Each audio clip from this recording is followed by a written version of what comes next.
हमारे घर में ऐसे बहुत से काम होते हैं जो कि बहुत छोटे छोटे होते हैं, लेकिन उनकी जानकारी से हमें बहुत सारे फ़ायदे हो जाते हैं और कई बार नुकसान भी होते हैं और कई बार हम बहुत सारी परेशानियां भी झेलते हैं।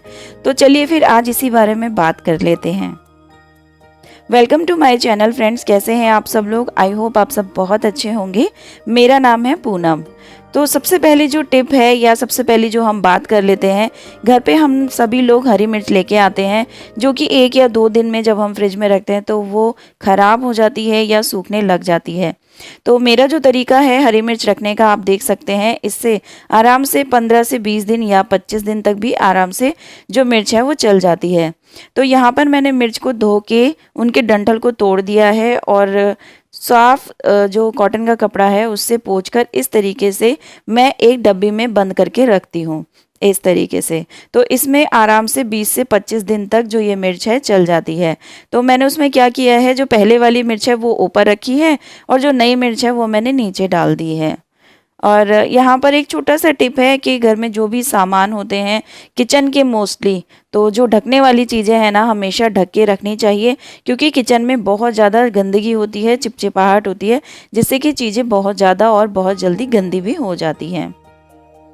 इस तरीके के होटल से या रेस्टोरेंट से हम कुछ सामान लेके आते हैं तो ये डब्बियाँ मिलती हैं, तो ये बहुत काम की होती हैं, प्लास्टिक की डब्बी है। तो इसमें मैंने आज बना के रखी है चटनी। तो मोस्टली यही करती हूँ मैं, जो चीज़ें थोड़े टाइम तक स्टोर करने वाली होती हैं ना, तो ये डब्बियाँ बहुत अच्छी होती हैं। तो चटनी भी कांच में या प्लास्टिक में रखनी चाहिए। तो जब भी मैं चटनी बनाती हूँ तो मैं इन्हीं डब्बियों में रखती हूँ और बहुत अच्छा लिड होता है। सबसे बड़ी बात देखिए, ट्रांसपेरेंट होता है, तो अंदर जो है वो सारा सामान हमें दिख जाता है, कितना ज़्यादा है या कम है, क्या सामान है, सब कुछ हमें पता चल जाता है उसकी लिड से। नेक्स्ट जो टिप है वो है, नेक्स्ट जो हम घर में लहसुन लाते हैं, मैं मोस्टली इस तरह गांठ वाला ही लहसुन लाती हूँ और काफ़ी टाइम तक मेरा आराम से चल जाता है। तो यहाँ पर देखिए, जो ये इसका रूट होता है ना, इसको हमेशा जला के रख लीजिए। आराम से आपका जो लहसुन है जितना भी चाहे लॉन्ग टाइम तक चल जाएगा और ख़राब नहीं होगा। तो मैं यही काम करती हूँ, इसकी रूट्स को जला देती हूँ। नेक्स्ट है कि जब भी हम न्यू झाड़ू लेके आते हैं तो पता ही है कि कितनी दिक्कत होती है, इसमें बहुत सारा गंद होता है। तो मैं जो टिप अपनाती हूँ वो मैं बताती हूँ आपको। तो इस तरीके से जो कूड़ा उठाने वाला होता है ना, इस तरीके से मैं से झाड़ू को गोल गोल घुमाती रहती हूँ और इस तरीके से ऊपर से नीचे तक मैं इसको ऐसे रगड़ लेती हूँ। तो इससे क्या होता है, जो भी झड़ने वाली इसमें गंदगी होती है ना, वो आराम से तभी के तभी निकल जाती है। तो आप देख सकते हैं, देखिए कितना गंद निकल गया है। और अब मैं इसे ना 3 से 4 बार झाड़ूंगी तो हल्का हल्का निकलेगा। फिर उसके बाद ये झाड़ू है ना तभी के तभी क्लीन हो जाएगा। आप घर में कभी भी झाड़ू लगाइए, इसमें से कुछ भी गंदा नहीं निकलेगा। तो वो देख सकते हैं आप, कितनी सारी गंदगी इसमें निकल चुकी है एक ही बार में। और अब ये देखिए कुछ भी नहीं निकला है। एक बार ये टिप ज़रूर आजमाइएगा। नेक्स्ट देख लेते हैं, जब भी हम अपने कर्टेंस धोते हैं ना, तो ये जो रिंग होती है वो निकल ही जाती है। तो इससे सबसे पहले तो ये करना चाहिए कि एक डोरी लेके, डोरी नाड़ा जो भी कुछ है उसको लेके ना इन रिंग्स को इस तरीके से बांध देना चाहिए। इससे ये होगा, देखिए रिंग तो निकल ही जाते हैं, पहले वॉश में नहीं निकलेंगे तो बाद में निकलेंगे। तो इससे क्या होगा, इधर उधर मशीन में ये खोएंगे नहीं, इसी के अंदर ही रहेंगे। जो कि कई बार होता है ना कि रिंग्स जो होते हैं ना टूट जाते हैं या मशीन में ही इधर उधर गिर जाते हैं या फंस जाते हैं। तो डोरी बांधने से क्या होगा, ये रिंग्स यहीं पे ही रहेंगे। और एक और चीज़ बताना चाहूँगी कि देखिए इस तरीके का मेरा दूसरा कर्टन है, इसमें ये स्टील का रिंग था, जो कि मुझे लगता है कि ये नहीं होना चाहिए। ये बहुत ही बेकार रिंग होते हैं, निकलने के बाद ये दोबारा नहीं लगते हैं। इसके अकॉर्डिंग जो ये देखिए, ये जो प्लास्टिक वाले हैं ना, ये बहुत अच्छे होते हैं। अगर ये निकल भी जाते हैं ना तो ये दोनों साइड से आपस में ऐसे क्लिक करके लग जाते हैं। जिस तरह से अब गर्मी आ रही हैं तो हम लोग मटके यूज़ करते हैं और हम लोग भी न्यू मटका लेके आ गए हैं। तो ये इस बार हम ये टैप वाला लेके आए हैं, तो ये बहुत अच्छा है। ऊपर से जब पानी निकालते हैं बच्चे तो मोस्टली गिरा देते हैं, तो ये टैप वाला मटका काफ़ी अच्छा है। और दूसरा ये है कि जब भी आप इसे यूज़ करें ना, इसे हाथ डाल के ना धोएं, अच्छे से पानी में खंगाल लें और कुछ टाइम तक पानी इसमें स्टोर करके फिर उसे घेर के न्यू पानी रखें। तो यहाँ पर मैंने कुछ शौक़ हुआ है मुझे कुल्हड़ का, तो मैंने यहाँ पर कुछ कुल्हड़ मंगाए हैं इनसे, क्योंकि यही लेके आए थे, हस्बैंड जी लेके आए थे। तो यहाँ पर जब भी आप मिट्टी का कोई भी बर्तन यूज़ करें ना, पहले उसमें पानी भर के रख लें। तो मैंने यहाँ पर कुछ कुल्हड़ मंगाए हैं और कुल्हड़ की चाय पी जाएगी अब। तो इस तरीके से मैंने यहाँ पर 5 से 6 घंटे तक इसमें पानी भर के रख दिया था और अब मैं इसे सुखाने के लिए रख दूँगी और फिर इसके बाद इसका यूज़ होगा।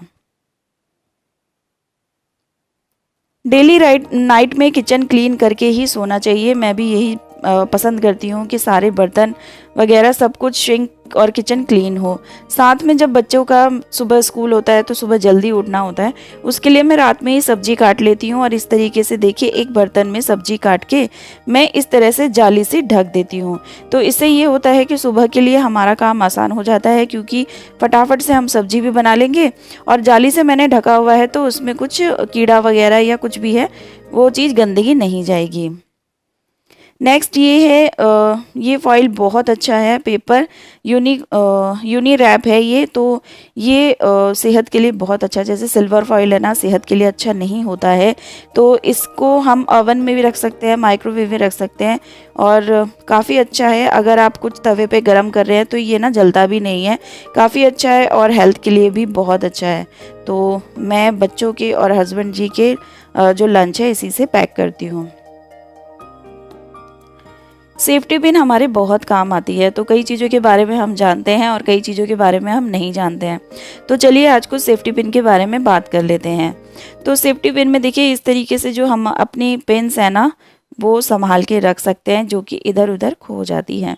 तो अगर इस तरीके से पिन लगा के रखेंगे ना तो नहीं खोएंगी। और ये देखिए जो छोटी छोटी रबड़ होती है ना ये भी मिसप्लेस हो जाती हैं। तो इस तरीके से अगर हम पिन में लगाकर अपने पर्स में रख लें या अपने ड्रेसिंग में रख लें तो ये कहीं नहीं खोएंगी। इस तरीके से ये ना साथ में रहेंगी, है ना अच्छा तरीका।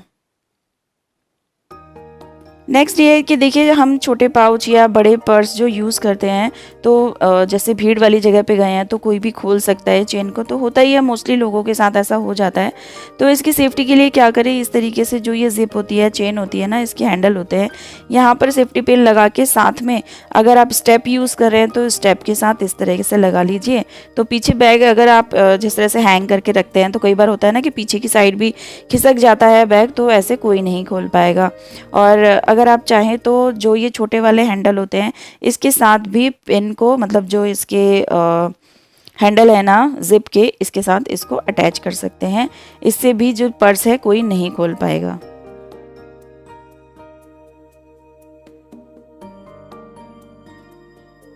तो है ना अच्छा तरीका अपनी सेफ्टी के लिए, अपनी सेफ्टी अपने हाथ होती है ना। तो इस तरीके से जो चेन है नहीं खोल पाएगी। तो कई बार क्या होता है हम लोग साड़ी या दुपट्टा कुछ भी पिन अप करते हैं तो पिन लगाने के बाद ना कपड़ा जो होता है, जो पीछे वाला रिंग जो गोल वाला साइड है ना वहाँ पर कपड़ा फंस जाता है और कई बार ना वो साड़ी या चुन्नी दुपट्टा फट भी जाता है। तो क्या करना चाहिए, एक छोटा सा मोती ये लगा लेंगे पहले सेफ्टी पिन में, उसके बाद फिर इसको साड़ी या दुपट्टे में लगाए तो देखिएगा ये कपड़ा कहीं नहीं फंसेगा और यहीं पर ही रहेगा ये। और कई बार क्या होता है कि हम पल्ला सेट करते हैं तो पिन देखिए इस तरीके से घुसी नहीं कर पाती है, क्योंकि जो साड़ी या प्लीट्स होती है ना वो बहुत ज़्यादा मोटी हो जाती है और पिन नहीं घुस पाती है।